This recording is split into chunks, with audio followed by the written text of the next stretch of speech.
கோவையில் தேஜஸ் போர் விமான விபத்தில் விமானி உயிரிழந்தது நாடு முழுவதும் பெரும் அதிர்ச்சியை ஏற்படுத்தியுள்ளது.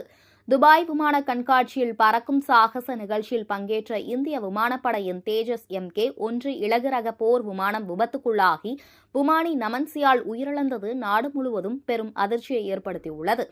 115 நாடுகளைச் சேர்ந்த நிறுவனங்கள் பங்கேற்கும் துபாய் விமான கண்காட்சியில் கோவை சுலூர் விமானப்படை தளத்தில் இருந்து சென்ற நமன் சியால் நேற்று முன்தினம் பிற்பகல் 2:10 மணியளவில் சாகச பறக்கும் பயிற்சியில் ஈடுபட்டார். திடீரென கட்டுப்பாட்டை இழந்த விமானம் தரையை நோக்கி விழுந்து தீப்பிடித்ததில் அவர் சம்பவ இடத்திலேயே பரிதாபமாக உயிரிழந்தார். சுலூர் விமானப்படையில் குட் மார்னிங் கமாண்டராக பணியாற்றி வந்த நமன் சியால் தனது மனைவி மற்றும் 7 வயது மகளுடன் சுலூர் விமானப்படை குடியிருப்பில் வசித்து வந்தார்.